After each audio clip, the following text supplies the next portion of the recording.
네, 우리 같이 말씀 나누도록 할 텐데요. 오늘은 잠깐 당하는 고난이라는 제목으로 좀 말씀을 같이 나누도록 하겠습니다. 저는 충남 아산에 이제 위치한 순복 아름다운 교회에서 부목사로 사역하고 있는 강성광 목사입니다. 저는 이 제목 봤을 때 저희 아버지가 담임 목사님이시거든요. 그래서 제목하고 지금 제 상황하고 좀 일치한다는 생각이 들더라고요. 왜냐하면 제가 아버지가 담임 목사님이기 때문에 좀 고난을, 왜냐하면요, 예를 들어 새벽 기도를 제가 365일 제가 인도를 하거든요. 그러다 보니까 30분이면 이제 내려와야 되는데 1분 늦잖아요. 그럼 담임 목사님이 저 맨 뒤에 앉아 계시는데 저를 뒤에서 이렇게 째려보고 계십니다. 1분 늦었다고 째려보고 하고, 는 다 시키고 신방은 저를 다 시켜놓고서는 이렇게 저도 지금 잠깐 고난 나가는 가운데 있는데 오늘 말씀을 좀 같이 나눠봤으면 좋겠습니다. 저희 교회 목회를 하고 있습니다. 큐티 목회라 하면요, 다른 게 아니라 말씀대로 믿고 살고 누리자라는 거예요. 그래서 이 큐티인이라는 책을 가지고 오늘 본문이 딱 이 베드로전서 5장 7절부터 이 14절까지 말씀인데, 이 날마다 말씀에 물어보고 말씀이 말씀하시는 대로 인도함을 받는 삶을 살아가고 있습니다. 이곳 교회 이름이 순복음 행복한 교회입니까? 성경에서 말하는 행복은요, 시편 1편 1절에 보면 나와 있습니다. 시편 1편 1절에 뭐라고 나와 있냐면, 복 있는 사람은 사람들의 꾀를 따르지 아니하며 죄인들의 길에 서지 아니하며 오만한 자들의 자리에 앉지 아니하고 라고 하는데, 성경이 말하는 행복은요, 결론적으로 말하자면요, 여호와의 율법을 즐거워하여 주야로 묵상하는 자로다라고 말씀해주고 있습니다. 죄송한데요, 제가 좀 키가 커서 그런데 이거 좀 케이스 좀 방에서 좀 갖다 줄 수 있을까요? 가방에. 이게 여러분 표정 보니까 오늘 싸우고 오신 거 아니시죠? 네. 네, 표정들이 너무 굳으셔가지고, 제가 긴장하면 또 말이 빨라지거든요. 여러분 또 빨리 끝내고 싶으셔서 그러신 건 아니겠죠? 네, 그래서 좀 얼굴을 푸르셨으면, 좋겠습니다. 네, 제가 이게 좀 빛이 너무 비쳐가지고, 케이스 좀, 착용하고 하도록 하겠습니다.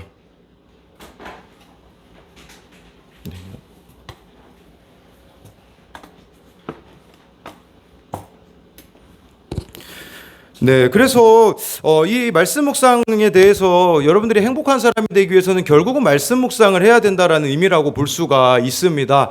이 묵상이라는 단어가요, 영어로 메디테이션이라고 하는데 라틴어로 보면요, 같은 뿌리에서 나온 단어가 있습니다. 이 묵상이라는 단어와 같은 뿌리에서 나온 단어가 뭐가 있냐면 약이라는 단어가 있습니다. 그럼 메디신, 메디테이션 비슷하지 않습니까? 이 묵상과 약을 어떻게 연결시킬 수 있냐면요, 저와 여러분들에게 이 말씀이 들려지게 되어지면요, 우리가 약을 먹으면 그 약효가, 어떤 사람은 그게 만성이 돼가지고 약효가 안 퍼지는 사람이 있는가 하면, 어떤 사람은요, 이 약효가 손과 발까지 다 퍼지게 되어지는 것입니다. 우리가 왜 말씀 묵상을 해야 되냐면요, 그날마다 하나님이 주신 말씀에 손과 발이 가는 적용으로 나아가기 때문입니다. 제가 지난 주일에 이곳에 왜 왔냐면, 지난주 말씀에서 까다로운 사람들에게 관용을 베풀라라는 그 말씀에 제가 찔려서 미리 이곳에 와서 여러분들이 얼마나 까다롭나 이렇게 정탐하러 이렇게 미리 왔다가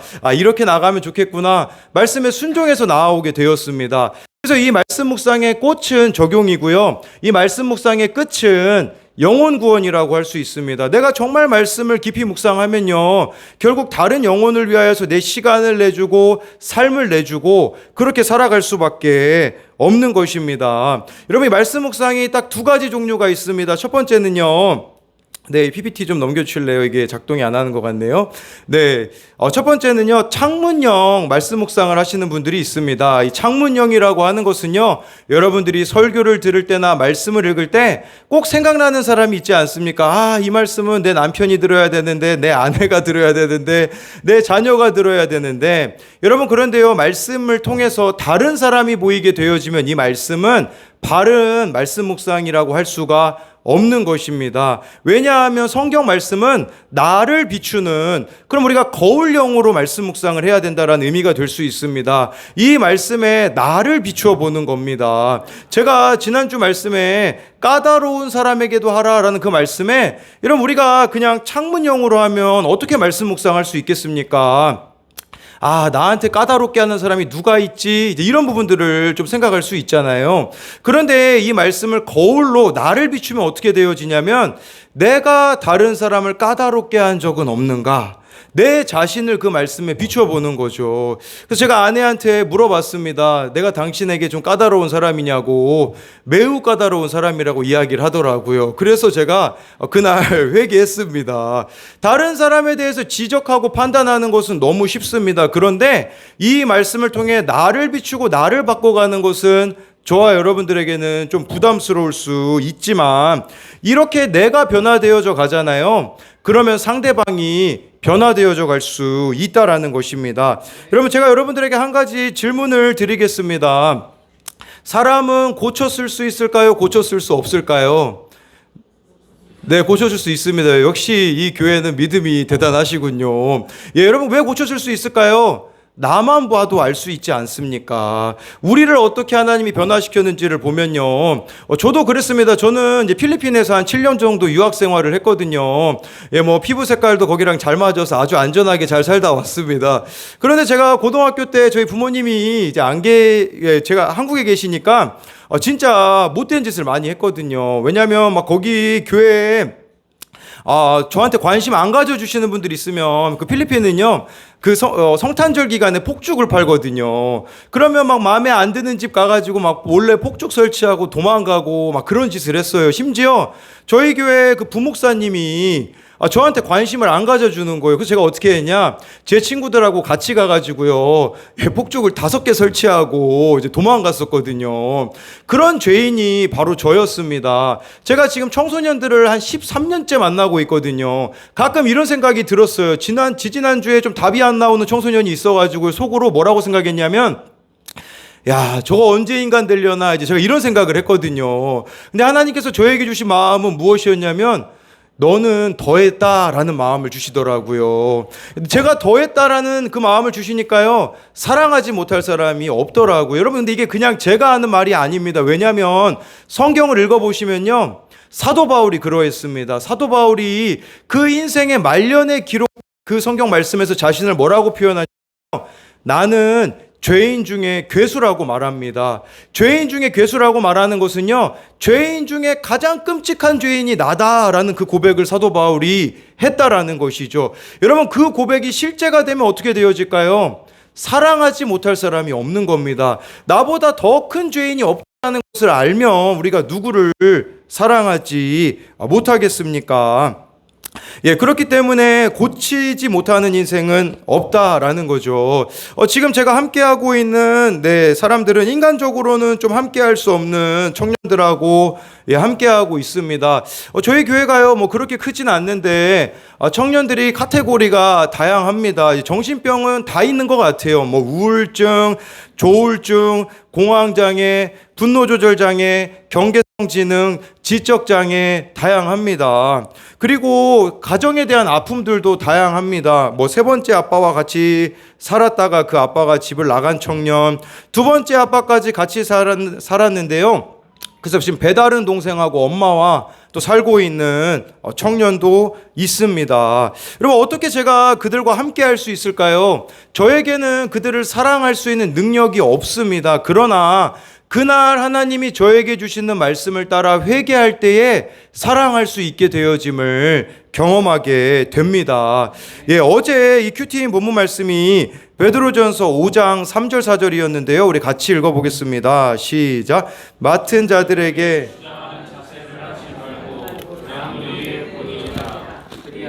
목자장이 나타나실 때에 시들지 아니하는 영광의 관을 얻으리라. 여기서 맡은 자들에게 주장하는 자세를 하지 말라고 하는데, 그 위에 말씀에 보면요, 교회에 장로님들에게 주시는 말씀이고 또 교회 리더들에게 주시는 말씀입니다. 그래서요, 맡겨진 양떼들에게 본이 되라라고 말씀해 주고 있는데 이 본이 된다라는 것을 생각할 때 저는 좀 두 사람이 생각이 났습니다. 하나는 제가 잘 알지는 못하는데요. 이 수원 삼성에 최근에 이제 이정효 감독이라는 분이 부임을 하셨거든요. 제가 이분에게 배울 게 있다면 뭐가 있을까라는 생각을 했는데 이분이 이제는 새로운 팀에 들어왔으니 그 팀을 변화시켜야 되지 않겠습니까? 근데 이분이 그런 이야기를 하시더라고요. 자기는 애플이라는 그 핸드폰도 좋아하고 애플을 좋아하는 사람이라고 하더라고요. 근데 수원 삼성에 왔잖아요. 어떻게 해야겠습니까? 삼성 제품을 써야 되죠. 그래서 자기가 워치도 삼성 걸로 바꾸고 태블릿도 삼성으로 바꾸고 다 자기 먼저 바뀌기 시작했다고 하더라고요. 여러분, 본이 된다라는 것은 다른 사람을 지적해서 변화시키는 게 아닙니다. 다른 사람을 지적해서 변화시키는 게 아니라 내가 변하는 모습을 보여주면 그것이 누군가에게 본이 된다라는 것입니다. 우리가 이 말씀을 통해 나를 끊임없이 변화시켜 가면요, 손해보는 것 같은 생각이 들 때가 왜 우리들 가운데 없겠습니까? 그러나 여러분, 우리가 기억해야 되는 것은요, 내가 그렇게 손해보는 것 같지만 하나님께서 이 모든 과정을 지켜보고 계신다라는 믿음으로 우리가 하는 것입니다. 그 사람을 보면요, 우리는 절대로 순종할 수가 없습니다. 그러나 그 사람을 바라보고 하는 게 아니라 하나님을 바라보고 할 때에 내가 변화되어지면 우리 가정이 변화되어진다라는 그 믿음으로 우리가 나아간다면 하나님의 역사가 일어나게 될 것입니다. 또 본이 된다라는 것은요, 누군가에게 기준이 되어주라는 의미가 있습니다. 예전에 수영 선수였던 이 박태환 선수가 편스토랑이라는 TV 프로그램에 나와서 자기 누나와 통화하는 장면이 나옵니다. 그 누나가 딸이 있는데 딸도 수영 선수라고 합니다. 지금 많은 메달과 상을 받아왔는데요, 이 박태환 선수 그 친누나가 그렇게 이야기하더라고요. 딸이 아무리 상을 많이 받아와도 별로 감흥이 없다고 합니다. 왜 감흥이 없을까요? 이미 어린 시절부터 자기 동생이 너무나 많은 상을 받아왔기 때문에 딸이 아무리 받아와봤자 자기 동생보다는 못 받아오기 때문에 별로 감흥이 없더라고 하더라고요. 여러분, 제가 이 이야기를 왜 여러분들에게 드리냐면요, 누군가의 본이 된다라는 것은요, 기준이 되어준다라는 것입니다. 여러분들이 각자의 삶의 자리에서 예수님을 어떻게 믿는 것인지에 대한 기준점들이 되어주는 삶이 되어야 하는 것이죠. 그럴 때에 여러분, 이 말씀해 보니까요, 그러면요, 목자장이 나타나실 때, 목자장은 예수 그리스도입니다. 예수님이 나타나실 때 시들지 아니하는 영광의 관을 얻으리라 라고 말씀해 주고 있습니다. 여러분, 시들지 아니하는 영광의 관이라는 것은 그러면 반대로 생각해 볼 수 있는 게 있습니다. 시드는 영광의 관은 무엇이 있을까요? 시드는 영광의 관은요, 이 세상 것들을 말하는 겁니다. 사람들의 인정, 칭찬, 눈에 보이는 성과, 이 세상에서 받는 보상이 있습니다. 그것은 영원하지 않기 때문에 시드는 것들입니다. 그러면 시들지 아니하는 영광의 관이 무엇일까요? 제가 베드로 전서를 쭉 묵상해 보니까요, 답은 하나였습니다. 하나님이 영원히 기억하시고 우리들에게 씌워주는 그 면류관은요, 바로 여기 3절에 나와 있는 것처럼요, 양 무리를 치는 자들에게만, 우리로 말하자면요, 구원을 위해서 살아가는 자들에게는 이것들을 하나님께서 기억해 주신다라는 것입니다. 그렇기 때문에요, 저와 여러분들이 해야 되는 것은 뭐냐면, 영원히 하나님께서 기억하시는 일은 영혼을 살리는 일, 영혼을 구원으로 인도하는 일이라는 것을 알아야 합니다. 그런 의미에서 그럼 우리의 삶이 어떠해야 되겠습니까? 거룩한 낭비를 해야 됩니다. 제가 왜 거룩한 낭비라는 표현을 쓰냐면요, 이 땅에서는 어떻게 열매 맺을지는 우리는 알 수 없기 때문입니다. 그리고 내가 다른 사람의 구원을 위해서 살아가면요, 참 많은 낭비가 필요합니다. 시간도 내줘야 되죠. 물질도 내주어야 되는 것이죠. 여러분, 우리가 예수님을 위해서 살아가게 되어질 때에 시들지 않는 영광의 관을 주신다라는 겁니다. 그러면 이 예수님이 전해지는 게 쉽겠습니까? 어렵겠습니까?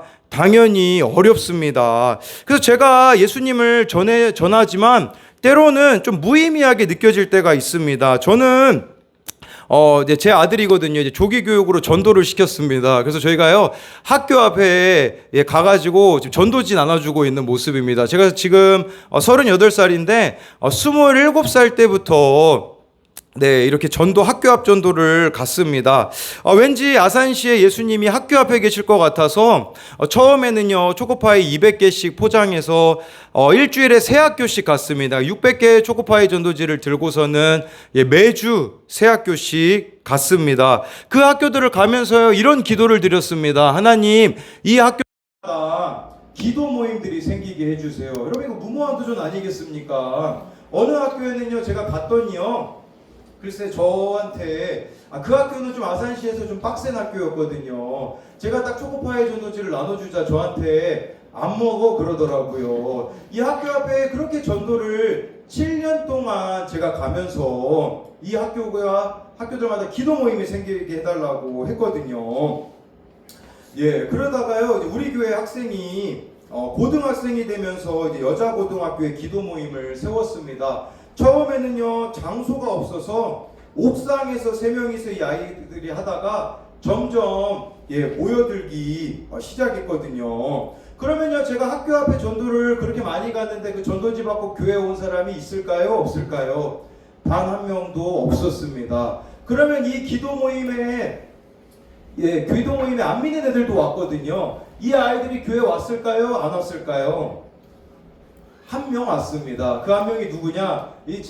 자기 얼굴을 지금 자기가 모자이크하네. 제가 왔었습니다. 왔다가 다시 교회를 나가가지고요. 그러면 여러분 이거 무모한 짓 아닙니까? 제가 이 기도 모임 매주 금요일마다 학교와 교문에서 간식하고 또 이 말씀 나눔 종이를 만들어다가 가져다 줬거든요.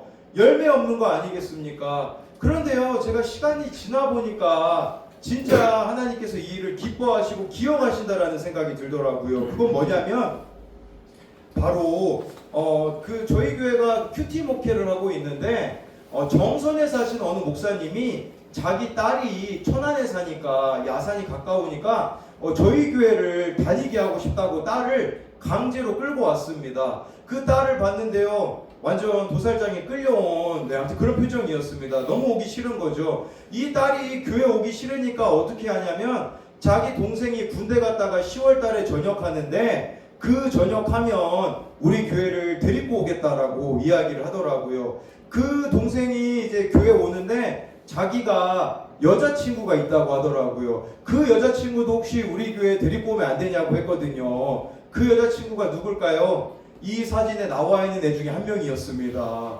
분명히 이 청년의 아버지는 정선에 사시는 분이거든요. 여러분 이런 확률이 얼마나 되겠습니까? 아버지가 정선에 계시고 그 여자친구가 아산에 있게 되어지는, 또 그 여자아이가 제가 8년 전에 기도 모임 했을 때 만났던 아이라는 거. 그래서 지금 그 아이가 저희 교회에 3개월째 잘 다니고 있거든요. 이런 것들을 제가 경험하니까요 무슨 생각이 드냐면요, 진짜 하나님이 다 지켜보고 계시는구나. 내가 하나님 나라를 위하여서 어떻게 살아가는지 다 지켜보고 계시구나라는 생각을 해보게 됩니다. 저는요 상당히 내성적입니다. 제일 못하는 게 2가지가 있는데, 하나는 춤추는 겁니다. 제가 몸치거든요. 저 성탄절날 제가 이제 춤췄다가요 모든 성도님들이 저만 찍더라고요. 저게 무슨 춤이냐고. 그래서 망신을 당한 적이 있습니다. 또 한 가지 제가 잘 못하는 게 있는데 그건 뭐냐면요, 전도를 못합니다. 지금도요 전도가 익숙하지 않습니다. 수요일마다 제 첫째 아들이 초등학생이거든요. 학교 앞 가가지고 초등학교 전도를 매주 하고 있습니다. 그리고요 이 전도가 끝나면요 아산시에 좀 번화가라고 할 수 있는 터미널에 가서 우리 또 이 다음 세대에게 어떻게 다가갈까를 고민하다가 좀 선물 뽑기를 좀 만들어서 갔습니다. 왜냐면요 얘들이 선물 뽑고서는 주는 시간 동안 좀 시간이 생기더라고요. 말 걸려고 이 선물 뽑기 공짜로 할 테니까 하라고 하면서 예수님을 전하고 있거든요. 지금 가도 전도를 제가 저기서 제일 못합니다. 근데 제가 여러분들에게 뭘 말씀드리고자 하는 거냐면요, 저도 지금 전도하고 있거든요. 27살부터 지금까지 전도하고 있거든요. 여러분들도 하실 수 있다라는 것을 말씀드리고 싶어요. 아멘. 하나님은요, 우리의 마음의 중심을 보시거든요. 내가 나가서 전도한다고 바로 그 사람이 안 올 수 있어요. 그런데 이 모든 과정을 하나님이 보고 계시는 거예요. 그러면요, 다른 루트를 통해서 하나님이 사람들을 보내주신다라는 겁니다. 아멘. 저희 교회 같은 경우는 청년부 3명으로 시작했거든요. 그래서 우리 어제 자매하고 이렇게 셋이서 저랑 이렇게 앉아가지고 청년부를 시작했는데, 계속 그렇게 하나님 나라를 위하여서 제가 나아가니까 여러저러 방면으로 하나님이 사람을 보내주시더라고요. 그래서 지금 저희 교회 청년부가 거의 한 30명 정도 모이게 되었거든요. 이 전도받고 온 사람들은 없어요. 근데요, 내가 진짜 어떻게 이 복음을 전할까? 어떻게 예수님의 이 사랑을 전할 수 있을까? 그걸 고민하며 실천하면요, 하나님께서는 우리들에게 양떼를 보내주시고 맡겨주신다라는 것을 말씀드리는 겁니다. 그래서요, 이 잠깐 당하는 고난은 저와 여러분들이 예수님을 전함으로 당하는 고난이라고 볼 수 있거든요. 이 잠깐 고난 당하는 그 가운데 무엇을 해야 될지 2가지로 나눠볼 텐데요. 잠깐 당하는 고난 가운데 첫 번째로 모든 염려를 다 주께 맡겨야 합니다. 우리 6절 7절을 같이 읽어보겠습니다. 시작. 그러므로 하나님의 능하신 손안에서 겸손하라. 때가 되면 너희를 높이시리라. 너희 염려를 다 주께 맡기라. 이는 그가 너희를 돌보시리라. 6절 말씀은요, 하나님의 능하신 손 아래에서 겸손하라고 합니다. 아주 쉽게 말씀드리면요, 저와 여러분들에게는 겸손한 환경이라는 게 있다라는 의미가 될 수 있습니다. 여러분, 이 겸손한 환경이 뭘까요? 나에게는 더 이상 소망이 없어서 하나님을 바라볼 수밖에 없는 환경을 말하는 것입니다. 우리로 말하자면요, 하나님이 계시다면 어떻게 이러실 수 있어? 라고 생각이 들게 만드는 환경이 겸손한 환경입니다. 자녀가 속을 썩이고 배우자가 힘들게 하는 상황일지도 모릅니다. 그러나 저와 여러분들이 기억해야 되는 것은 무엇이냐면, 이 모든 것이 세상적으로 보면요, 자랑할 것도 없고 내세울 것도 없고 저주받은 것 같다라는 생각이 드는 그 환경이 바로 겸손한 환경이거든요. 근데 이 상황 가운데 우리가 기억해야 되는 것은 뭐냐면, 하나님의 능하신 손 아래 있다라는 사실입니다. 하나님이 안 계신 게 아니라 그 과정을 통하여서 우리들을 통해 이루고자 하시는 뜻이 있기 때문에 그 환경을 허락하셨다라는 겁니다. 여러분들이 생각하는 형통이라는 것은 무엇입니까? 잘 되는 것이죠. 이 세상이 잘 되는 거, 성경에 창세기 39장에 보면요, 요셉의 인생에 대하여서 형통이라는 단어가 딱 2번이 쓰이거든요. 여러분, 어느 구절에서 형통했다고 쓰였을까요? 요셉이 총리가 되었을 때일까요? 아닙니다. 성경에서 요셉이 형통하였다라고 말씀할 때는요, 창세기 39장을 읽어보시면요, 첫 번째로는요, 요셉이 노예로 팔렸을 때입니다. 여러분, 노예로 내가 아버지의 사랑을 받다가 노예로 17살에 팔려갔는데 그게 어떻게 형통입니까? 하나님이 보시는 형통은요, 그 하나님의 능하신 손 아래에 있는 거예요. 이 요셉이 여러분 노예로 안 팔렸으면 어떻게 됐을까요? 요즘 말로 금쪽이가 됐을 가능성이 아주 큽니다. 왜냐하면 아버지의 사랑을 독차지하고서 얼마나 형들에게 상처 주는지도 알지 못했던 인생이거든요. 그러니까 노예로 팔려갔을 때 형통이라는 단어가 쓰였고요, 또 한 번 형통이라는 단어가 쓰였는데, 그것은 바로 강간범으로 의심받아 감옥에 gat혔을 때, 그때 형통이라는 단어가 쓰였습니다. 왜 그게 형통일까요? 하나님의 뜻을 이루는 과정 속에 있기 때문이라는 것입니다.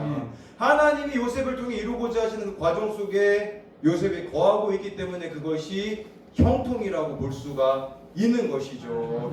저희 아버지가 담임 목사님이라고 이야기를 드렸잖아요. 이 담임 목사님 질서에 제가 순종해야 되는데, 참 제가 교만한 사람이라서 이게 순종이 잘 안 되더라고요. 그러다가 한 번은요, 이제 아버지와 좀 다툼이 있었습니다. 뭐 큰 일로 다툰 게 아니라, 여러분 요즘은 그 이제 마지막 부분에, 설교 마지막에 이렇게 딱 반주를 살짝 깔아주면 그게 좀 은혜스럽거든요. 요즘 모든 교회들이 그러거든요.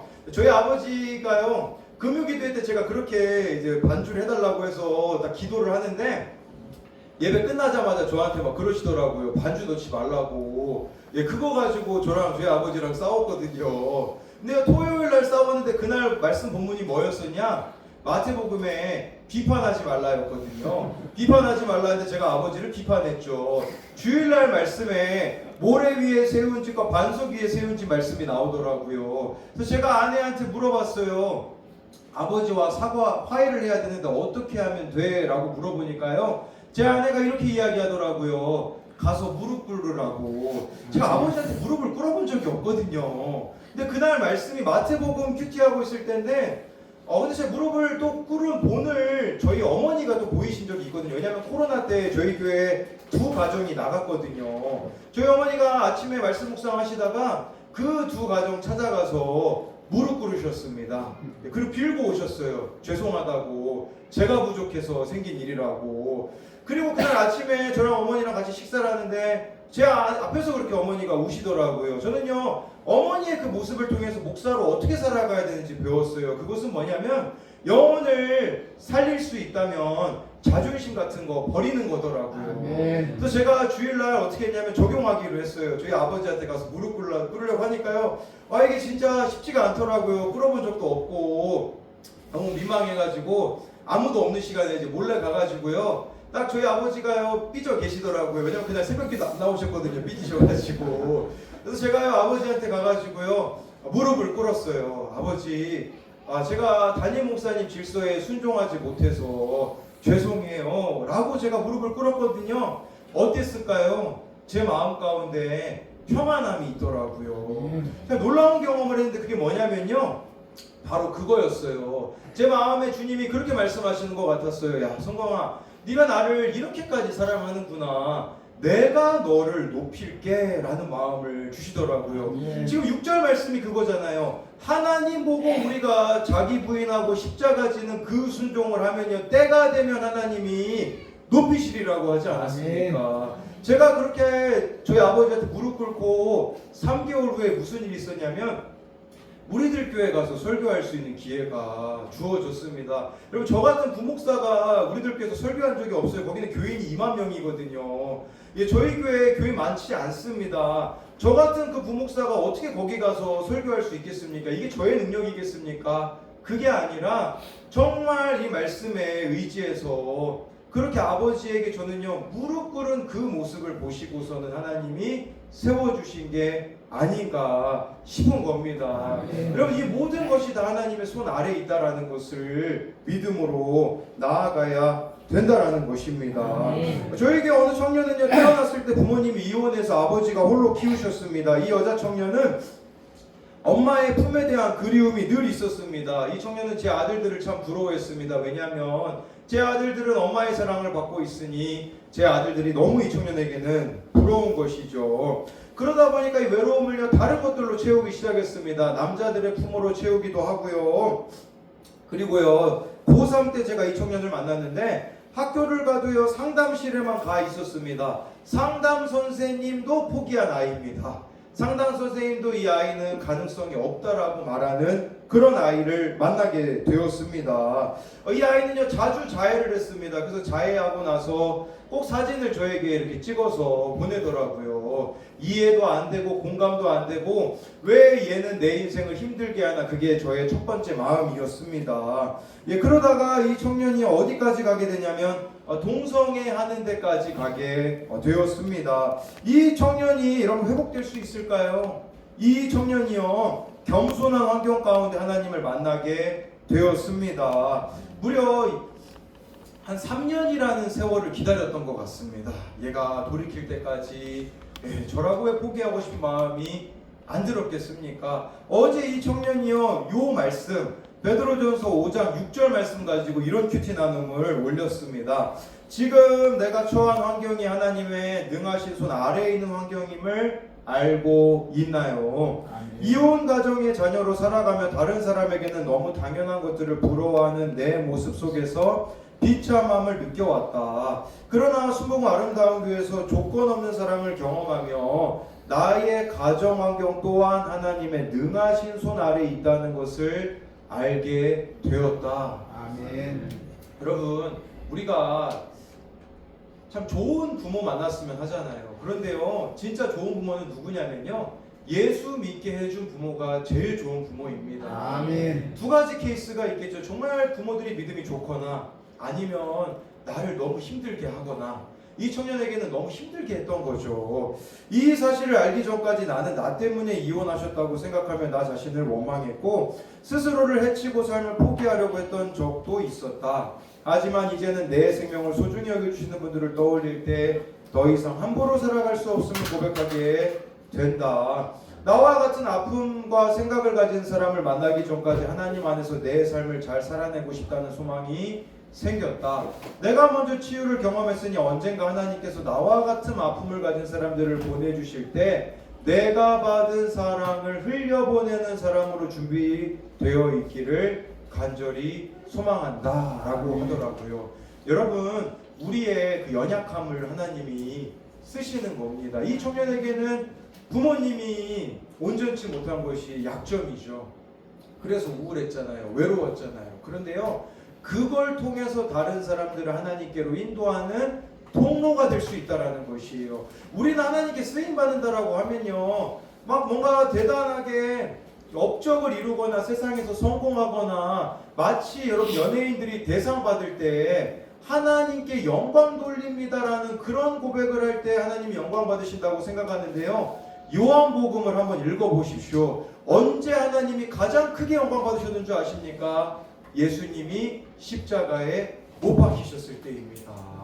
여러분, 우리의 이 약함을 하나님이 강함되게 하시는 것이죠. 그러니까 이 청년은요, 자연적으로 가정에 아픔이 있는 그 아픔이 누구의 아픔으로 여겨지겠습니까? 나의 아픔으로 여겨지는 거죠. 그러니까 이 청년이요, 정신병원에 입원했을 때 어느 청소년을 데리고 왔어요. 조현병이 있는 청소년. 그래서 이 청소년도 지금 우리 교회에 되게 잘 다니고 있거든요. 자신의 그 아픔이 다른 사람을 살리는 도구가 되었다라는 것을 말씀을 드리는 것입니다. 여러분, 이 겸손한 환경 가운데 저와 여러분들이 할 수 있는 게 뭐겠습니까? 하나님을 바라보는 것밖에 없습니다. 이 6절과 7절이 연결되어 있는데 너희 염려를 다 주께 맡기라 라고 하는데요, 6절에 겸손하라고 했잖아요. 겸손한 사람은 모든 염려를 다 주께 맡기는 사람입니다. 아멘. 이 염려라는 단어가요, 마음이 나누어지다라는 뜻을 가지고 있습니다. 그러면 지금 여러분들이 염려하고 있다라는 건 무슨 뜻이겠습니까? 내가 주인이기 때문에 염려하는 것입니다. 왜 자녀에 대해서 여러분 염려하고 계십니까? 내 자녀라고 생각하기 때문에 염려하고 있는 것이에요. 여러분, 하나님이 주인이 되시면요, 염려할 필요가 없는 것이에요. 왜냐하면 하나님이 반드시 책임져 주실 것이기 때문이라는 것이에요. 지금 여러분들이 뭘 염려하는지 한번 곰곰이 생각해 보십시오. 그 부분에 내가 주인이 되어 있기 때문에 여러분, 교만이 다른 게 아닙니다. 내가 주인이 되어서 염려하고 내 방법으로 해결하려고 하는 그 자체가 바로 교만이라는 것을 말씀을 드리는 겁니다. 저도 지난주에 이곳에서 여러분들과 예배를 드렸습니다. 제가 아들들을 좀 꼬셔서 데리고 왔거든요. 야, 너희들 오늘 예배 아빠랑 같이 가면 그 얘네들이 그 장난감 수류탄을 사달라고 해가지고요, 예배 잘 드리면 수류탄 사주겠다 그랬거든요. 그래서 와가지고 열심히 했는데 금방 끝날 줄 알았나 봐요. 제 둘째가요, 제 옆에 앉았는데 아빠 언제 끝나는 거야? 내가 어떻게 알아? 계속 쳐요. 아빠 몇 시야? 그러더니 얘가 나중에 기도 시간에 포기했어요. 기도할 때요, 주여 하고 막 소리 지르면서 그러니까 기도하더라고요. 그래서 제가 수류탄을 사줬는데, 제가 초등학생이 되는데 제가 김진일 목사님을 통해서 들었는데 이 순복음 행복한 교회 역사상 가장 길었던 예배라고, 예, 그런 이야기를 들었습니다. 저는 뭐 신기록 세울 마음은 없으니까 걱정하지 마시고요. 아멘. 네, 이게 아멘이군요. 네, 좋습니다. 네. 네, 그렇습니다. 아멘 했으니까 뭐 어쩔 수가 없네요. 네. 근데 저에게 그때 들은 말씀 중에 제일 와닿았던 것은 목사님께서 하루에 3번 예배당에서 기도하신다라는 게 저에게 도전이 되더라고요. 그래서 제가 이제 월요일부터 토요일까지 한번 실천을 해봤습니다. 아침에 기도하고, 점심에 기도하고, 저녁에 기도하고. 또 그때 또 저희 청년들이 그럼 결코 뭐 많다고 좋아하실 건 아닌 것 같습니다. 많으면 많을수록 문제도 많아집니다.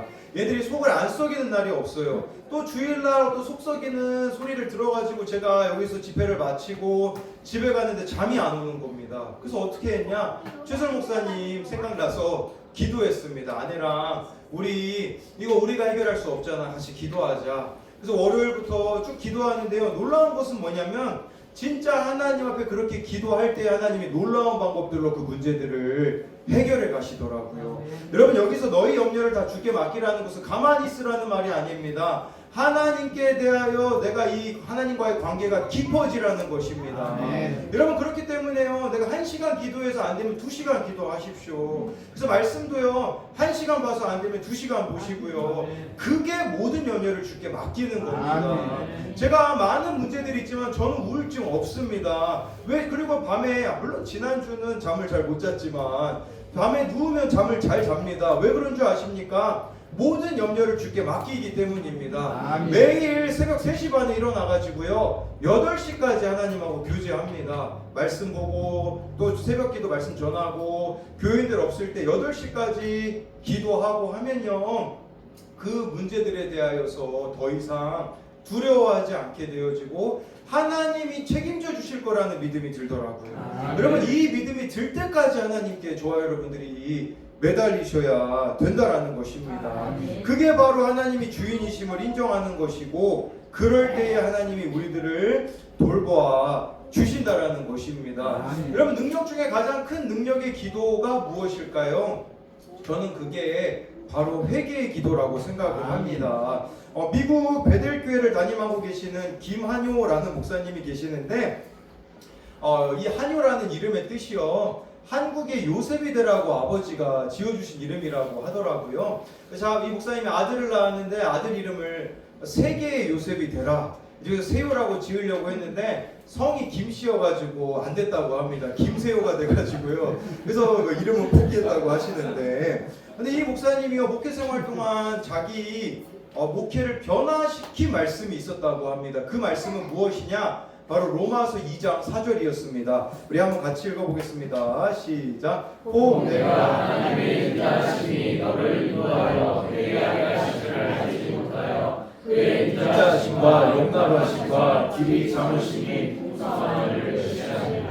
여러분 이 말씀이 뭐냐면요 이런 의미예요. 우리가 죄 지었을 때는 회개 누구나 하잖아요. 이 말씀의 의미가 뭐냐면요 하나님의 인자하심 하나님이 우리들의 삶에 말도 안 되는 은혜를 베풀어 주셨을 때 여기 보면요 회개하게 하심을 알지 못하여 라고 말씀해 주고 있어요. 이게 무슨 말이냐면 여러분 좋은 일 생겼을 때 회개해 보셨습니까? 아니 좋은 일 생기면 우리가 감사하지 무슨 회개를 합니까?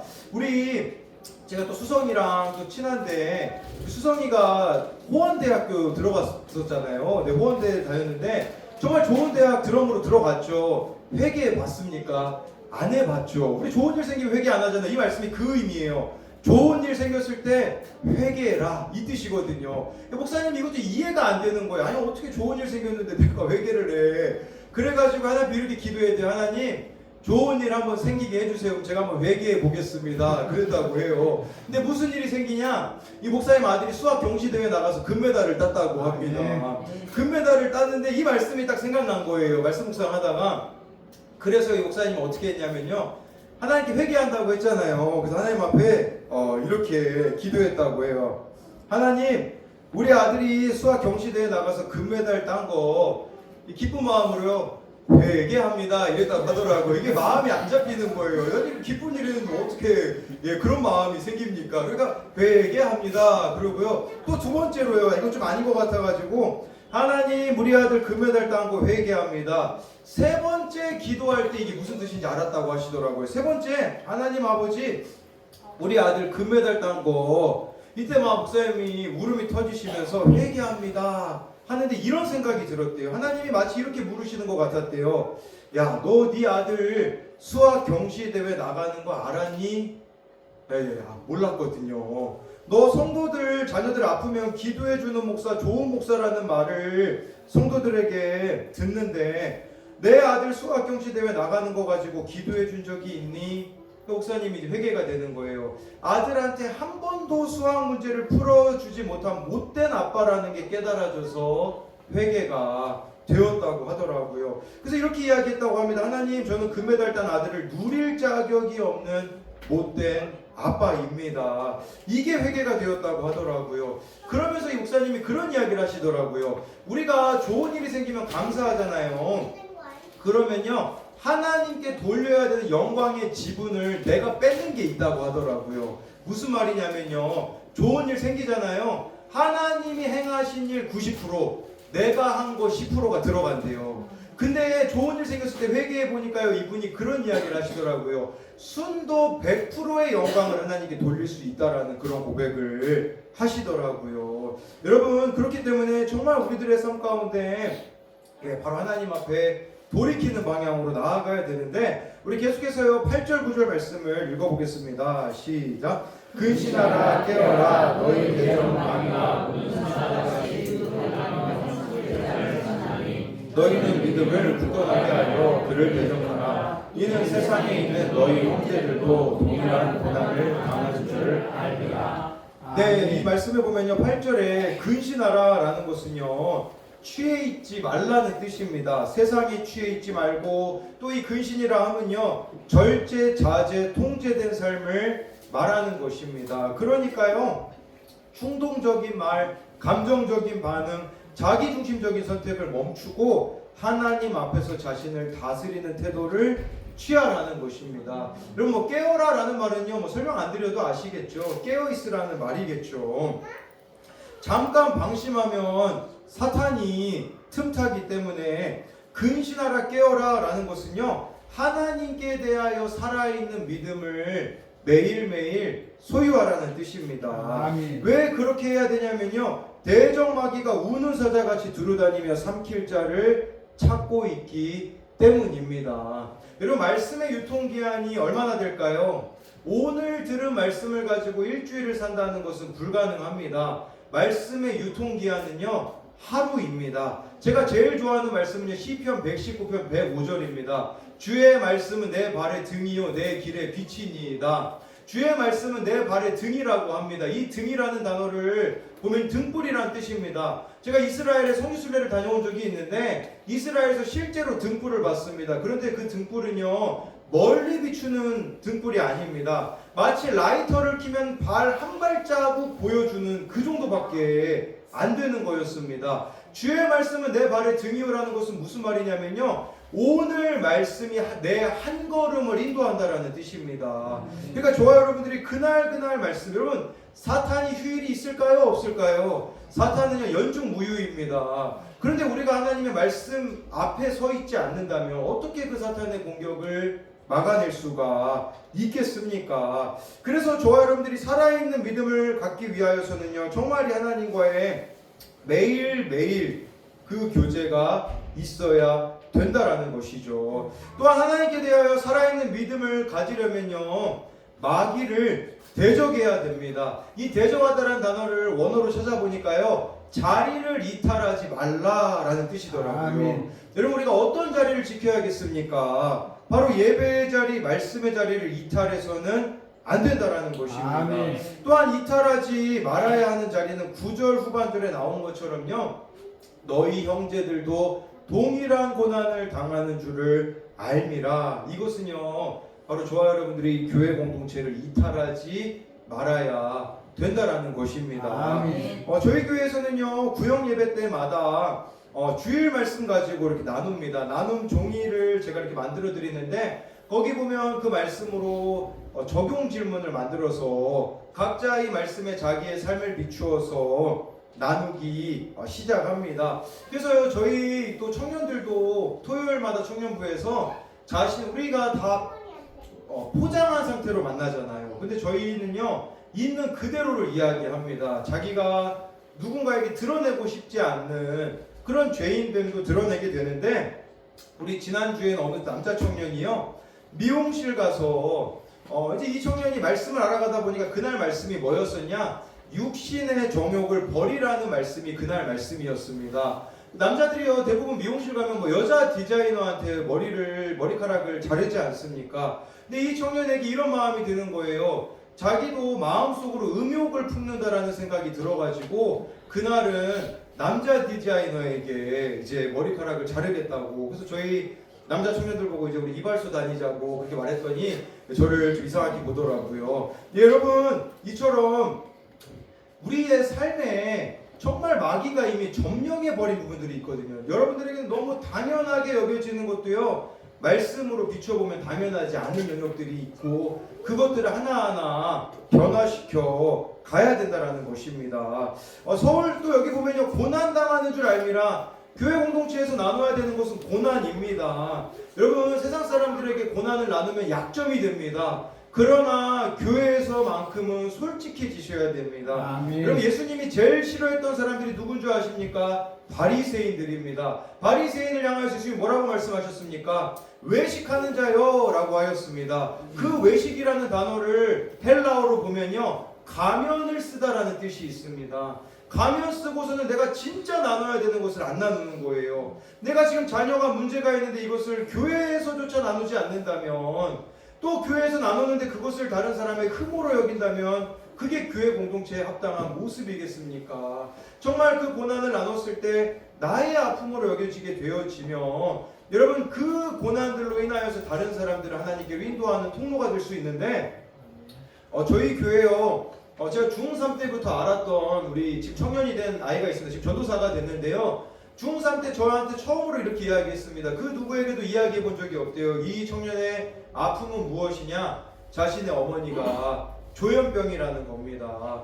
조현병이기 때문에요, 조현병이 약만 먹으면 괜찮은데 자기가 정상이라고 생각하니까 약을 안 먹으니까요, 저보고 같이 어머니를 좀 방문해 줄 수 있냐고 해가지고 방문한 적이 있거든요. 거기 방문해 보니까요, 이미 뭐 머리는 다 이제 헝클어져 있고요, 예, 뭐 제정신이 아닌 상태로 살고 계시죠. 그 청년에게는 얼마나 큰 아픔이었겠습니까? 그런데 어떤 일이 벌어지게 되냐면, 제가 어디 다른 곳 가가지고 말씀을 전했거든요. 우리 그 청년에 대해서 나눔을 했거든요. 근데 그 자리에 누가 있었냐면 자기 어머니가 조현병인 여자 청년이 있었습니다. 그 청년은 서울에 살고 있었거든요. 어떻게 됐을까요? 아산으로 이사 와서 지금 저희 교회를 다니고 있습니다. 이 청년이 그런 이야기를 하더라고요. 자기는 평생 어머니가 조현병이고 그 누구한테도 이야기할 수 없었다고. 그런데 이제 교회에 와서 그거에 대해서 나눔을 하고 하니까 속이 시원하다라는 이야기를 하더라고요. 여러분, 이게 바로 너희 형제들도 동일한 고난을 당한 줄 알미라라는 것이 아니겠습니까? 정말 여러분들의 고난에 대해서 함께 나누고 그것을 흠으로 여기는 것이 아니라 나의 아픔으로 여기며 하나님 앞에 기도하며 나아갈 때에 하나님께서 얼마나 이 공동체를 통해서 놀랍게 역사를 하시겠습니까? 아멘. 그렇기 때문에요, 여러분, 정말 기도의 자리를 사모하시고, 우리 김진일 목사님께서도 정말 겸손하시거든요. 그래서 최설 목사님 설교 들으시고 동일하게 아침 점심 저녁 기도하셨다고 하더라고요. 이 의자에 손을 얹어가면서 기도하셨다고 하는데, 정말 기도로 그렇게 서로의 고난을 채울해 나가고 함께 세워져 가야 합니다. 아멘. 네, 두 번째로는요, 잠깐 당하는 고난 가운데 고난을 통한 유익을 알아야 합니다. 우리 10절 말씀을 같이 읽어보겠습니다. 시작. 모든 은혜의 하나님 곧 그리스도 안에서 너희를 부르사 자기의 영원한 영광에 들어가게 하시니가 잠깐 고난을 당한 너희를 친히 운전하게 하시며 굳건하게 하시며 강하게 하시며 터를 견고하게 하시리라. 아멘. 네, 모든 은혜의 하나님이라고 말씀해주고 있습니다. 그럼 이것이 의미하는 것은요, 고난의 시작도 끝도 하나님의 은혜 아래에 있다라는 것입니다. 베드로는요, 고난을 없애주신다가 아니라 고난을 통해 은혜를 완성하신다고 말씀하고 있습니다. 그러니 여러분, 고난은 실패가 아니라 은혜의 재료라는 것이죠. 이 고난의 유익이 여러분 10절 말씀해 보면 4가지가 나옵니다. 첫 번째는 온전하게 하시며, 여러분, 이 고난은요, 온전하게 하신다라는 것은 찢어진 것을 꿰매다라는 의미가 있습니다. 그러니까 이 고난은 부수는 게 아니라 회복시키는 도구가 된다라는 것입니다. 두 번째로는요, 굳게 하시며 흔들리지 않게 세우다라는 의미가 되는 것입니다. 이것은요, 환경과 상황과 사람에 따라 흔들리지 않는 사람으로 고난을 통해 빚어가신다라는 겁니다. 세 번째는요, 강하게 하시며 라는 것은요, 영적 근력을 키워준다라는 의미가 있습니다. 고난 전에는요, 말씀이 머리에만 있었다면 고난 후에는 말씀이 근육이 되는 것이죠. 사절의 털을 견고하게 하시리라 라는 것은요, 고난은요, 아주 쉽게 말씀드리면 우리들의 인생을 리모델링 한다라는 의미가 있습니다. 우리들의 인생의 기초가 나로 지어져 있거든요. 나로 지어져 있는 것들을 허물고 이제 예수 그리스도로 새롭게 시작하게 된다라고 볼 수가 있는 것입니다. 이 고난을 통하여서 이러한 일들을 주님이 하신다라는 것을 말씀해주고 있는 것이죠. 저도 이것에 대해서 좀 생각해 볼 때에요. 누구에게 말 못할 고난이라는 것이 우리들에게도 다 있지 않습니까? 제 아내는요, 초등학교 2학년 때 교회 오빠와 이제 사촌 오빠에게 성추행을 당했었습니다. 그것으로 인하여 이제 음란함으로 혼자만의 시간을 보내고 자신은 너무나 더럽다고 생각을 했습니다. 청년이 되어서 어머니한테 말하니 아랫도리를 지키라고만 하고 평생 비밀로 가지고 가야 한다고 했습니다. 제 아내는 결혼만 하면 해결이 될 줄 알았다고 합니다. 그러나 그렇지 않았습니다. 제 아내가요, 저와 함께 우리들 교회 목회자 세미나를 갔는데 거기서 저에게 처음으로 이것을 이야기했습니다. 그리고 그때가 마태복음 큐티 할 때였는데요, 어떤 일이 발생하게 되냐, 저희 아내가 할아버지가 돌아가시는 사건이 와가지고요, 장례식장을 가는데 그 사촌 오빠를 마주하게 된 거죠. 안 보고 지냈기 때문에 아무 문제가 없었는데 막상 마주하니까 마음이 어렵기 시작하는 거예요. 돌아와가지고 그날 말씀을 계속 마태복음을 보는데 마태복음 그날 계속 반복되는 말씀이 뭐였는 줄 아십니까? 땅에서 매면 하늘에서도 매인다, 그 말씀이었어요. 땅에서 매인 관계를 풀라는 말씀을요, 화요일부터 금요일까지 계속 그 마태복음 말씀이 그 내용이 나오는 거예요. 제 아내의 마음에 갈등이 생기기 시작하는 거예요. 이 말씀에 의하면 제 아내가 어떻게 하겠습니까? 사촌 오빠를 용서해야죠. 근데 제 아내 가운데 두려움이 있는 거예요. 어떤 두려움이 있냐? 혹시 내가 이렇게 이야기했을 때 인정하지 않으면 어떡할까? 그런 두려움도 있고요. 여러 가지 두려움이 있죠. 그렇게 고민하다 금요일날 제 아내가 전화를 들었어요. 떨면서 그 사촌 오빠한테 전화를 했습니다. 뭐라고 전화를 했냐면요, 말씀에 의지하여 그때 있었던 그 일 기억나냐고 하니까 기억이 난다고 하더라고요. 그 사촌 오빠가 그것 때문에 그때부터 교회를 안 다녔다고 합니다. 찔림이 있었던 거죠. 제 아내가요, 전화로 그렇게 이야기했어요. 용서할 테니 이제 교회에 다니시라고. 그래서 제 아내가 자유해진 경험이 있거든요. 제 아내도요, 이런 경험이 여러분 이 시대에 어떻게 쓰일 수 있겠습니까? 너무 부끄러운 거 아닙니까? 그런데요, 이 시대 청소년 청년들에게는 제 아내가 너무나 많은 위로들을 줄 수 있더라고요. 왜냐하면 그렇게 성적으로 무너진 아이들의 그 마음을 누가 헤아리고 이해하고 세워줄 수 있겠습니까? 제 아내가 그렇게 할 수 있는 것이죠. 저는 이게 바로 은혜로 시작해서 은혜로 마치는 하나님의 은혜라고 생각을 합니다. 여러분, 사도 바울이요, 고린도 후서에서 안질이었는지 간질이었는지는 모릅니다. 하나님께 아마 근데 간질로 보는 학자들의 견해들이 더 많더라고요. 여러분 생각해 보세요. 사도 바울이 예수님 전하는데 갑자기 거품 물고 쓰러지는 겁니다. 그 당시 간질을 한다라는 것은 사람들이 이렇게 생각했다고 해요. 신의 저주를 받았다라고 생각을 했다는 거죠. 여러분 생각해 보세요. 예수님을 전해요. 근데 간질 때문에 쓰러져요. 얼마나 이거 비웃음거리입니까? 그러니까 사도 바울이 하나님께 간절히 3번을 구하거든요. 이 약한 것들을 좀 고쳐주십시오 라고 기도했을 때 하나님의 응답이 무엇이었습니까?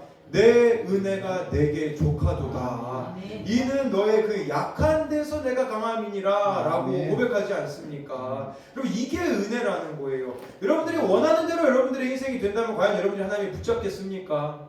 붙잡지 않죠. 내 인생이 내 뜻대로 안 되기 때문에 하나님을 소망하고 바라볼 수밖에 없는, 그게 바로 성경에서 말하는 축복이라는 것입니다. 그렇기 때문에 나의 연약함으로 인해서 내가 하나님을 바라볼 수밖에 없다면, 전 내성적인 사람이기 때문에요, 지금도 식사 자리가 어색합니다. 청소년들 만나면요 진짜 할 말이 없습니다. 얘네들은요 제가 아무리 많은 말을 해도요 네, 그리고 또 곤란하면요 저요 이럽니다. 제가 너무 이제 내성적이어가지고요 제 성격이 수성이 정도만 됐어도 좀 사역할 맛이 났을 것 같아요. 수성이 보면 너무 외향적이어가지고 이렇게 그런 게 있습니다. 같은 저런 성격 가지면 청소년 사역하는데 얼마나 잘할 수 있겠어요.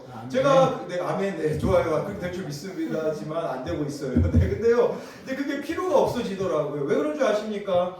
저는요 지금도 신방 가기 전에 기도합니다. 하나님, 저는 할 수 없습니다. 예전에는요 막 성격 바꿔달라고 기도했어요. 하나님, 저 성격 좀 외향적이게 해주세요.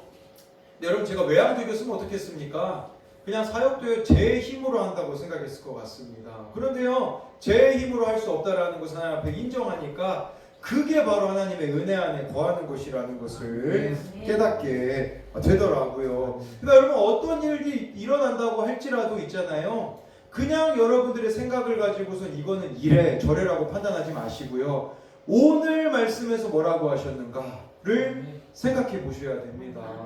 원래로 치면요 작년 11월 달에 저희 집에 셋째가 태어났어야 되었습니다. 제 셋째에 대한 기대가 있었거든요. 제가 첫째도 아들, 둘째도 아들이었거든요. 저희 교회 이제 같이 오신 우리 안수 집사님께서 셋째도 아들이면 재앙이라고 저한테 이야기를 해주셨거든요. 아들 셋은 재앙이다. 혹시 여기 아들 셋 두신 분 있으면 죄송합니다. 그런데 기대감을 가졌어요. 그런데 16주가 지나면 성별을 알 수 있거든요. 저희가 기다리던 딸이었습니다. 그래서 얘 태명도 큐티라고 지었습니다. 귀엽다는 의미도 있고요. 이제 말씀 묵상을 잘 하자 뭐 그런 의미에서 큐티라고 지었는데요. 19주에요. 갑자기 세상을 떠났습니다. 제 아내에게도 그렇고 저에게도 참 너무 좌절되는 순간이었습니다. 그리고 이게요 19주가 되니까요 그 화장터에 가가지고 이제 그걸 해야 되더라고요. 화장터까지 가서 그걸 다 이제는 16주가 지나면 그렇게 하더라고요. 그래서 그 우리 아이의 시신을 가지고서는 화장터로 가는데 인간적인 마음은 참 비참한 마음이 들죠. 근데 그때가 사무엘상 말씀을 묵상할 때였거든요. 근데 그날 말씀이 뭐였었냐면 에베네셀 하나님이었어요. 여기까지 하나님이 인도하셨다. 그 말씀 믿으니까요 뭐 이해는 할 수 없죠. 근데 제 아내가 제 아이가 담겨있는 그 상자를 찍어서 인스타그램에 올렸거든요. 근데 그때 오래전부터 알고 지냈던 어떤 지금 이제 어머니가 된, 제가 청년 시절에 알았던 그 여자 어머니에게 연락이 왔어요. 어떤 고백을 하냐면요, 자기 친정 어머니에게도 안 한 고백을 하겠다고 하더라고요. 그게 뭐였었냐면 자기가 넷째가 태어났는데 낙태를 했다고 제 아내한테 고백을 하더라고요. 저희들에게는 이 아이가 태어나면 너무나 좋겠지만 그 아이가 이렇게 세상을 떠났지만 그것으로 인하여서 어떤 한 어머니가 살아날 수 있게 되어지더라고요. 그래서 제 아내가 무슨 이야기를 해줬겠습니까? 이 아이가 원래는요 한 2-3시간이면 세상을 떠나야 되는데 하루 지나서까지 살아 있었거든요. 두 가지를 깨닫게 되어지더라고요. 하나는 정말 낙태가 죄구나. 이 아이가 너무 살고 싶어하는 모습을 보니까 이 낙태가 진짜 죄구나라는 것을 깨닫게 되었고요. 두 번째는 이 아픔도 다른 사람을 살릴 수 있구나. 그래서 그 아이 어머니, 낙태한 아이 어머니에게 그러니까 자기가 낙태하니까 찔리니까 교회도 가기 싫었다고 하더라고요. 그래서 제 아내가 회개하고 돌이키면 된다고 위로해 줄 수가 있었습니다. 여러분, 이 말씀을 통해서 하나하나 내 자신을 변화시켜가는 그게 얼마나 큰 능력인지 모릅니다. 저는 이렇게 외부 사역하면요 예전에는 어떻게 했냐면요, 아내가 좀 용돈을, 이게 아들들한테는 돈을 잘 쓰는데 저한테는 돈 주는 걸 되게 아까워하더라고요. 제가 용돈이 25만 원이거든요. 이 25만 원을 주는데 올려달라고 해도 안 올려줍니다. 그러니까 제가 어떤 방법을 쓰냐, 딱 외부 사역 가잖아요. 그러면 예를 들어 사례비로 50만 원 받잖아요. 그럼 아내한테 가서 이렇게 이야기해요.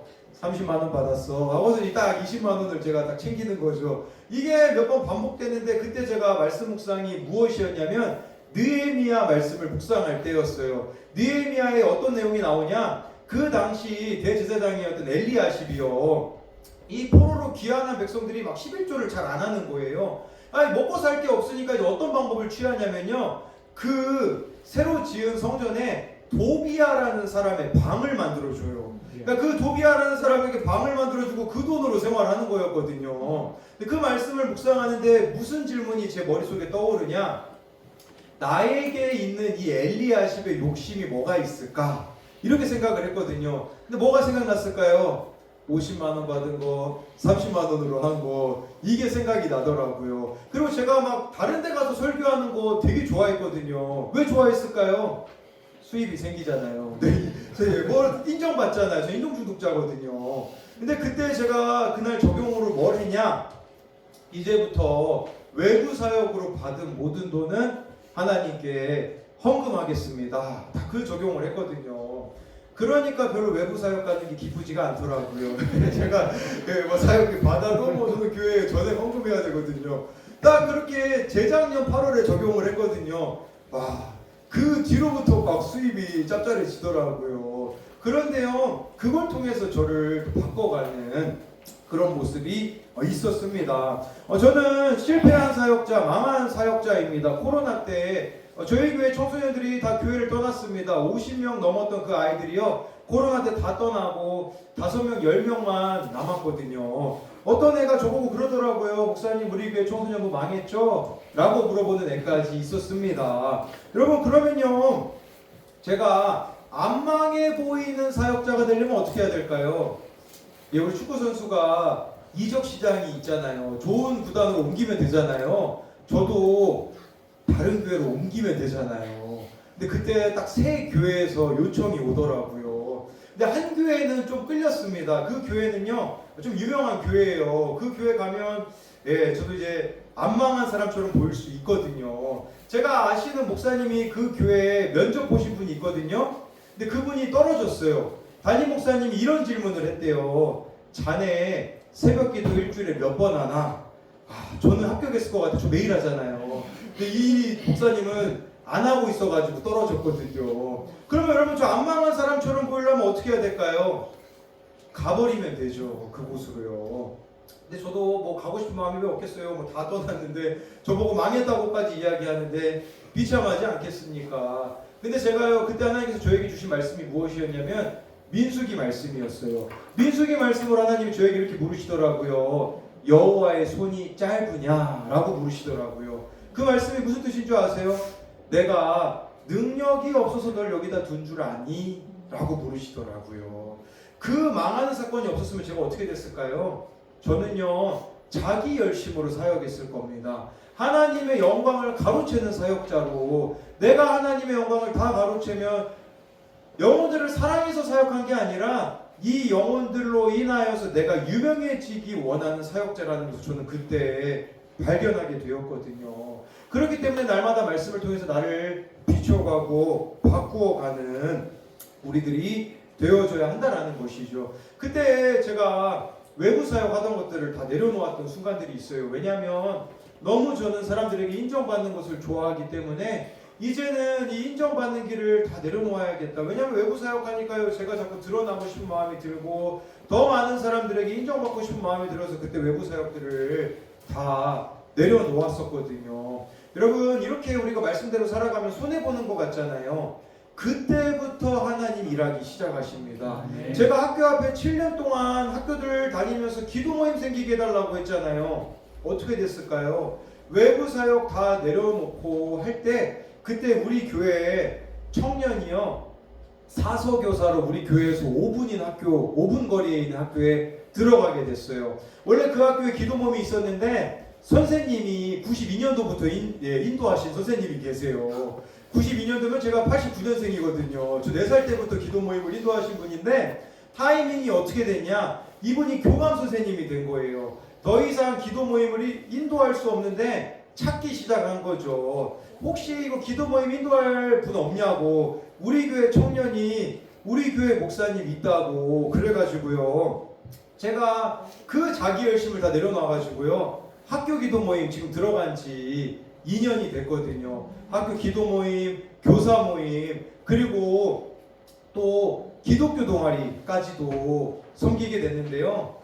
들어가서 되게 좋았거든요. 근데요, 좋아할 게 아니더라고요. 왜 그러냐면 기독교 동아리를 제가 들어갔거든요. 얼마나 설레겠어요. 와, 이거 기독교 동아리 22명이나 지원을 했다고 하더라고요. 와, 얘네들하고 같이 말씀 나누고 이제 우리 뭔가 되겠다 싶었거든요. 어땠을까요? 첫날 가자마자 후회했습니다. 왜냐? 이름만 기독교 동아리였어요. 왜냐면 이 아이들이 다른 동아리 지원했다 떨어진 애들 있잖아요. 그 아이들이 다 기독교 동아리로 몰린 거예요. 그래가지고 4명 빼고는 뭐 다 안 믿는 애들이더라고요. 근데 제가 그때 거기서 배운 게 있어요. 뭐냐면요, 제가 앞에서 설교하잖아요. 아무도 안 들어요. 막 어떤 애 노래 부르고 있고 자기들끼리 이야기하고 있고. 그때 제가 배운 게 뭐냐면요, 저희가 훈련된 게 뭐냐면, 아까 고난이 우리를 훈련시켜 준다고 했잖아요. 그때부터는요, 사람들의 반응을 신경 쓰지 않게 되더라고요. 여러분들이 지금 이 자리에서 설교 잘 듣든지 못 듣든지 그게 이제 제가 만성이 돼가지고요, 그렇게 중요하지 않게 되더라고요. 네, 우리 13절 말씀 같이 읽도록 하겠습니다. 시작. 택하심을 함께 받은 바벨론에 있는 교회가 너희에게 고난하고 내 아들 마가도 용기합니다. 아멘. 아멘. 네, 여러분 이 말씀 보면요, 마가라는 사람이 나옵니다. 베드로가 마가를 뭐라고 말씀하고 있냐? 내 아들 마가라고 합니다. 제가 아까 서두에 사람은 고쳤을 수 있다고 말씀드렸잖아요. 여기 말씀에 나온 두 사람만 봐도 하나님이 사람을 고치실 수 있죠. 아멘. 베드로를 고치셨잖아요. 여러분 베드로 예수님 모른다고 3번이나 부인했고요. 부활의 주님을 만났는데도 요한복음 21장에 보면요, 어부 자리로 돌아가지 않습니까? 그런 베드로를 찾아가서 변화시키신 주님이, 여기 마가라는 사람은 어떤 사람입니까? 사도행전을 읽어보십시오. 1차 전도여행 때 바울과 바나바와 마가가 같이 전도여행을 떠납니다. 근데 이 마가가요, 좀 부잣집 아들이었거든요. 왜냐면 여러분 마가의 다락방 아시죠? 제가 이스라엘에 가보니까요, 예, 좀 넓더라고요. 마가의 다락방이 좀 잘 살았던 것 같습니다. 근데 마가가요, 부잣집 아들이니까요, 전도여행 다니다가 너무 불편한 거예요. 그래서 도중에요, 집으로 몰래 돌아와 버립니다. 바울과 바나바가 2차 전도여행을 떠나는데 어떡하냐? 싸웁니다. 이 마가를 데리고 갈 것인가 말 것인가? 바울은요, 데리고 갈 수 없다 하고 자기는 신라와 떠나고요, 바나바가 마가와 함께 떠납니다. 그 마가와 떠남으로써 사도행전에서 바나바의 기록은 더 이상 나오지 않습니다. 아마도요, 그 마가를 변화시키기 위하여서 이 바나바가 정말 이름도 없이 빛도 없이 수고하지 않았을까라는 생각을 해볼 수가 있는 것이죠. 그런 마가가 지금 어떻게 되어져 있습니까? 이 마가가요, 베드로에게는 내 아들이라고 하지 않습니까? 영적 아들이라고 하는 것이죠. 이 말씀의 의미는 마가가 변화가 되었다라는 것입니다. 이 마가가 변화되어 가지고 쓴 복음서가 무엇입니까? 바로 마가복음이죠. 여러분 안에 이런 소망이 있어야 됩니다. 나를 변화시키신 하나님이 마가와 같은 자도 변화시킬 수 있다라는 것이죠. 우리로 말하자면요, 어른 시대에 강력하게 역사하셨던 그 하나님의 역사가 다음 세대, 마가와 같은 다음 세대들에게도 동일하게 하나님의 역사는 펼쳐질 수 있다라는 것입니다. 아멘. 저는 어른 세대들을 기억할 때에, 이전에 믿음의 선배들을 생각할 때에 이 이미지가 항상 제 머리에 있습니다. 우리 어른 세대들 어떻게 하나님 믿었습니까? 의지할 게 없어서요. 여러분, 저 아이를 저렇게 등에 업으며 무릎으로 하나님 앞에 매달리지 않았습니까? 그때 우리는요, 하나님이 전부이지 않았습니까? 그렇게 하나님을 향한 갈망을 가지고 나아가는 하나님, 이 땅 가운데 어떤 역사를 일으켜 주셨습니까? 말도 안 되는 복을 이 땅 가운데 쏟아 부어 주셨죠. 그러나 지금은 어떻습니까? 저런 모습으로 하나님께 기도하는 사람들이 있습니까? 정말 이 다음 세대들을 향하여서 믿음의 본의 모습을 보여주는 우리들의 모습이 있어야 하지 않겠습니까? 지금 나이지리아가요, 핍박이 아주 심하다고 합니다. 예수 믿으면요, 그렇게 반군들이 예수 믿는 사람들을 죽이려고 한다고 하더라고요. 최근에 어떤 목사님을 통하여서 나이지리아 소식을 듣게 되었는데요, 이 반란군들이요, 교회에서 한 40명 정도 예배드리고 있는데 거기에 불을 내려고 했습니다. 이 예수 믿는 사람들 다 죽이려고 한 거죠. 자물쇠로 교회 문을 걸어 잠그고 그 40명이 이제 예배 끝나고 가려고 하는데 문이 잠겼는데요. 다 이렇게 휘발유 뿌리고요. 거기다 이제 불을 붙인 거죠. 밖에서 이 사람들이 죽기만을 기다리고 있는데요. 그 안에 있었던 교인들이 어떻게 했을까요? 다 같이 손을 잡고요. 하나님을 찬양하기 시작했습니다. 주님의 높고 위대하심을 찬양하네. 그 찬양을 마치고 하나님 앞에 기도하려고 했거든요. 어떤 일이 벌어졌을까요? 나이지리아가 건기인데요. 그 교회 위에 비가 내렸다고 합니다. 그래서 그 모든 불이 꺼져서요. 반란군들이 예수님을 믿었다라는 일이 실제로 이루어졌다라는 거죠. 아멘. 여러분, 근데 이게 나이지리아만의 일일까요? 우리나라에도 그런 역사가 일어나지 않았습니까? 전 이런 거 생각할 때 손양원 목사님이 생각납니다. 자기 아들을 죽인 그 사람을 자기 양자로 맞이하여 사랑으로 품어냈던 그 나이지리아에만 그렇게 하나님의 역사가 일어났습니까? 이 땅 가운데서도 얼마나 놀라운 하나님의 역사가 이루어졌습니까? 여러분, 지금도 늦지 않았습니다. 저는요, 남북이 통일 안 되는 이유는 예전에는 북한 땅에 있다고 생각을 했거든요. 저들이 공산주의고 저들이 김정은을 숭배하기 때문이라고 생각을 했거든요. 그런데요, 남북이 통일되지 않는 이유는요, 북한의 문제가 아니라 우리의 문제더라고요. 여러분, 지하교회 성도들과 우리가 같이 예배드리면 어떨까요?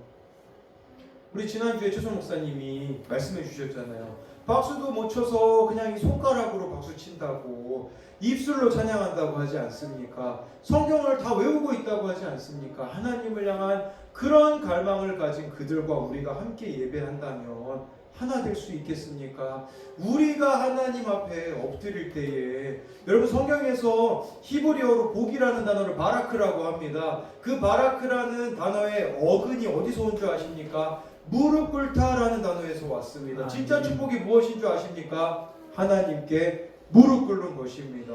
아멘. 그걸 기억하셔야 돼요.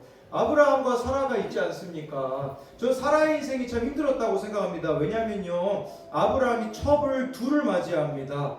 첫째는 하갈, 둘째는 그두라입니다. 이 그두라가 사라가 살아있을 때 있었던 첩인가, 사라가 죽고 나서 생긴 첩인가, 그런 논쟁이 있거든요. 저는 이 그두라가요, 사라가 살아있을 때 생긴 첩이라고 생각을 합니다. 왜냐하면 여러분, 사라가 죽었을 때 아브라함이 너무 늙었거든요.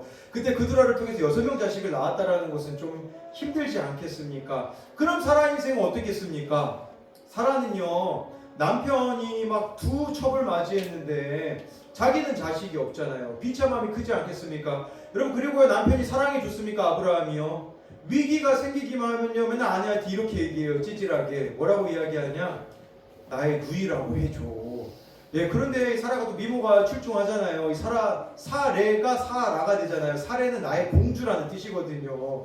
공주처럼 진짜 외모가 뛰어났던 것 같아요. 왕들마다 뿅 가요, 이 사레한테요. 그럼 여러분 같으면 어떡하겠습니까? 이 남편이 나를 사랑도 안 해주고 자꾸 첩이나 맞이하고 이런 행동을 하면요, 가정 깰 수 있잖아요. 그냥 나도 저 왕이랑 이집트 왕이랑 새 시작해야지, 그랄 왕이랑 새 시작해야지, 그럴 수 있잖아요. 사라가 그렇게 했을까요? 그렇지 않았습니다. 아멘. 사라가요, 그래서 그 남편 버리지 않고 끝까지 인내했잖아요. 아멘. 그 사라의 인내를 통하여서 여러분, 누가 태어납니까? 이삭이 태어나잖아요. 여러분, 이삭이 그렇게 태어났으면 결혼이라도 잘해야지. 결혼 몇 살에 한 줄 아십니까? 결혼 40살에 합니다. 40살, 지금도 40살은 늦은 나이잖아요. 40살에 결혼을 했는데요, 리브가랑, 진짜 믿는 리브가랑 결혼을 했어요. 만사형통이 펼쳐져야 되잖아요. 어떤 일이 벌어집니까? 20년 동안 자식을 못 낳습니다. 여러분, 이거 저주 같아 보이지 않습니까? 그런데요, 저주가 아니더라고요. 아멘. 왜 저주가 아니냐? 여러분, 20년 동안 자식이 안 생기면 이삭이 첩을 맞이할 수 있었을 거 아니에요. 첩을 맞이할 수 있었는데 왜 첩을 안 맞이했을까요? 저는 두 가지 때문이라고 봅니다. 첫째는요, 아브라함이 아마 조언해 줬을 것 같아요. 야, 아들아, 내가 첩을 맞이해봤더니 이거 가정이 장난 아니다. 너는 절대 무슨 일이 있어도 첩 맞이하지 말아라. 이렇게 얘기해 줬을 가능성이 있고요. 두 번째는요, 엄마의 모습을 본 거죠. 그 어머니가 충분히 가정을 깰 수 있는 상황인데 믿음으로 가정을 지킨 그 모습을 보았기 때문에 여러분 이삭이 20년 동안 기다린 거 아니겠습니까? 여러분 진짜 복은 뭐냐면요, 하나님을 소망할 수밖에 없는 삶으로 살아가는 거예요. 여러분 누가 천국에 가는 줄 아세요? 천국 가는지 지옥 가는지 어떻게 알 수 있는지 말씀드릴까요? 단 하루도 주님 없이는 살 수 없는 사람이 천국 가요. 아멘. 나는 정말 주님 없이는 살 수 없는 그 사람. 저만 봐도요, 진짜 매일매일 우리 아이들이 막 사고를 칩니다. 지난주엔 어떤 일이 있었냐? 우리 지능 좀 장애가 있는 청년하고 경계성 지능이 있는 청년이 눈이 맞아가지고 자기들끼리 사귄 거예요. 저희 교회에서는 이렇게 사귀면 이야기해달라고 하거든요. 리더들한테 막 사귀는 걸 막는 게 아닌데, 근데 막 얘네들끼리 막 자기들끼리 사귀어서 막 티는 다 내고 다니는데 비밀로 하고 있다고 하더라고요. 여러분 얼마나 제 속이 타들어가겠습니까? 그래서 제가 잠을 못 이룬 거예요. 그 집에 끝나고 와가지고 기도하고요. 하루에 3번 아침, 점심, 저녁 기도했거든요. 어떤 일이 벌어졌을까요? 지난주 화요일에 헤어졌습니다. 제가 헤어지라고 한 게 아니에요. 이 여자 청년이요, 사귀어보니까 좀 아닌가 봐요. 그래서 사귀지 않겠다고 이야기를 하더라고요. 여러분 제가 왜 말씀 묵상을 강조하냐면요, 말씀으로 저와 여러분들이 나아가게 되어지면 어떻게 되어지냐면요, 어떤 인생이라도 품고 사랑할 수 있게 되어져요. 저희 교회 지금 33살인데 지능 그 장애가 있는 청년이 있거든요. 이 청년은요, 한글을 못 읽어요. 그래서 청년부 막 성경 돌아가면서 읽을 때 이 청년은 건너뜁니다. 부모님이 이 청년을 버렸죠. 고모랑 살고 있습니다. 그러다 보니까요, 생활이 뭐 할 줄 아는 게 별로 없어요. 이 청년에게는요. 이 청년 여러분 제가 어떻게 품어갈 수 있겠습니까? 그런데요, 진짜 그날 말씀을 따라가다 보니까요, 사랑할 수 있게 되어지더라고요. 저희 교회는요, 청년들이 이렇게 비밀로 공동체를 해야 하는 잘못된 일을 하면요, 7일을 하거든요. 이게 성경에 마태복음에 그런 말씀이 있어요. 형제가 죄를 범하거든 혼자 가서 이야기하고 둘이 가서 이야기하고 그래도 말을 안 들으면 교회에 말하라, 이런 성경 구절이 있어요. 어제 이 청년 7위 했거든요. 7위 내용이 뭔지 아세요? 한글 가르쳐 주기예요. 제가 이 청년 이번 주부터 한글 가르칩니다. 이런 생각 들 수 있겠죠. 뭐 이런 일까지도 하냐고. 근데 여러분 이 청년이 또 잘하는 게 있어요. 뭘 잘하냐? 달리기, 마라톤을 잘해요. 그러니까 저보고 맨날 일주일에 한 번씩 뛰자고 하거든요. 지금 저는 여기 설교하고요, 내일 새벽기도 인도하고 아침 7시에 마라톤 하러 갑니다. 여러분 이 청년하고 함께 뛰러 가는 거죠. 뭘 여러분들에게 이야기 드리고자 하는 거냐? 근데 이 청년이 말이 너무 많아요. 제가 이게 제 뛴 기록이 최고 기록입니다. 제 인생에 18km를 꼈거든요. 5분 40초 페이스로. 왜 이렇게 빨리 뛰었는 줄 아세요? 이 청년이 말이 너무 많거든요. 막 뛰면서도 말 걸어요. 목사님, 맨날 똑같은 얘기예요. 제가 이 청년 보니까요, 거의 뭐 레파토리가 있어요. 그 다음 내용도 알겠더라고요. 너무 얘가 말이 많아가지고요, 말 안 하게 하는 방법이 뭘까? 빠르게 뛰는 거다. 그래가지고요, 한 10km쯤 지나니까 조용해지더라고요. 이게 제가 그 청년을 사랑하는 비결인 것이겠죠. 그러니까요, 진짜 어떤 인생이라고 할지라도 사랑할 수 있게 되어지는 거. 정말 예수님이요, 마태복음에 그런 말씀을 하신 적이 있어요. 어떤 말씀을 하시냐면요, 지극히 작은 자 하나에게 한 것이 나에게 한 것이다 라는 것이죠. 여러분 이 교회가 정말 부흥되고 싶으십니까? 지극히 작은 자 하나를 소중히 여겨보십시오. 그래야 양떼들을 보내주시는 겁니다. 내가 내 옆에 있는 사람도 사랑하지 못하는데 다른 사람을 어떻게 사랑할 수 있겠습니까? 그 지극히 작은 자, 이 지극히 작은 자가 누구겠습니까? 우리로 보면 무시가 되는 사람일 수 있습니다. 그 사람을 여러분 내 사랑으로 사랑하지 못해요. 예수님이 베드로에게 뭐라고 하셨습니까? 요한의 아들 시몬아, 내가 나를 더 사랑하느냐? 그때 내 양을 먹이라, 내 양을 치라고 하시잖아요. 그 비결이 뭔지 아십니까? 우리에게 맡겨진 자들을 사랑하는 비결은 예수님을 그 누구보다, 그 무엇보다 뜨겁게 사랑하는 것입니다. 네, 여러분 표정 보니까 이제 좀 끝내야 될 때가 온 것 같은데 한 분 이야기만 하고 마치도록 하겠습니다. 제가 아시는 선교사님 중에 터키에서 순교하신 김진욱 선교사님이라는 분이 계세요. 터키에 계신 우리 한국 선교사님들끼리 자기들끼리 약속을 했다고 하더라고요. 그 약속 내용이 무엇이냐? 우리 하루에 몇 명에게 예수님 전하자. 선교사님들끼리 다 약속을 정했어요. 나는 하루에 몇 명의 예수님 전하겠습니다. 정했는데 그날 밤에 김지현 선교사님이 좀 뭐 일이 바빠가지고 전도를 못한 거예요. 그래서 이 선교사님이 그 약속이 생각난 거예요. 하나님하고 약속했잖아요. 그래서 그 밤에 식사하다가 아내한테 이렇게 이야기했대요. 뭐라고 이야기했냐면, 여보 나 잠깐 가서 한 사람이라도 좀 복음 전하고 올게.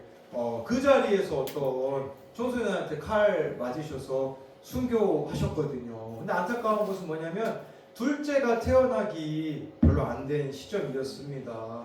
여러분 그거 얼마나 인간적으로 안타까운 죽음입니까? 근데 여러분 그게 과연 안타까운 죽음일까요? 그분 성경책에요 맨 앞에 쪽지가 발견됐는데 그 쪽지에 5글자가 써 있었다고 합니다. 그 5글자는 뭐냐면요, 맡은 자 충성이라고 써 있었다고 하더라고요.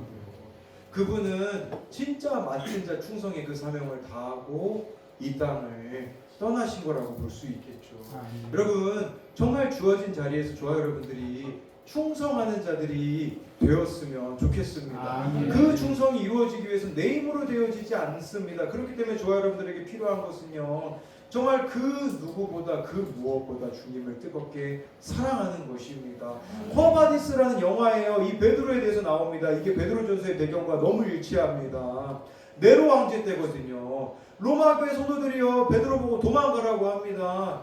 당신이 우리 교회 지도자인데 당신이 순교당하면 우리는 어떻게 합니까? 그래서 베드로가 도망을 가요. 도망가는 길에 환상 중에 주님을 만납니다. 주님께 베드로가 물어요. 코바디스 디모네 라고 묻습니다. 이게 무슨 뜻이냐? 주여 어디로 가시나이까? 라고 베드로가 묻습니다. 그때 주님이요 베드로에게 이렇게 말씀하세요. 나는 로마 성도들을 위하여서 다시 못 박히러 가노라. 그때 베드로가 뭐라고 말했는 줄 아십니까? 이렇게 이야기합니다. 주님 그럴 수 없습니다. 또 주님이 못 박히실 수 없습니다. 제가 가서 못 박히겠습니다 해서 베드로가요 거꾸로의 십자가에 못 박혀 죽었다고 하지 않습니까? 여러분 이와 마찬가지로 우리 각자에게 하나님이 주어주신 그 십자가가 있습니다. 이 십자가가 때로는 너무 버거워서 포기하고 싶은 마음들이 있겠지만 여러분 이 길은 주님이 걸어가신 길이고 주님이 승리하신 길이기 때문에 십자가를 잘 지고 예수 그리스도를 따라가는 우리들이 되었으면 좋겠습니다. 네, 우리 같이 찬양 하나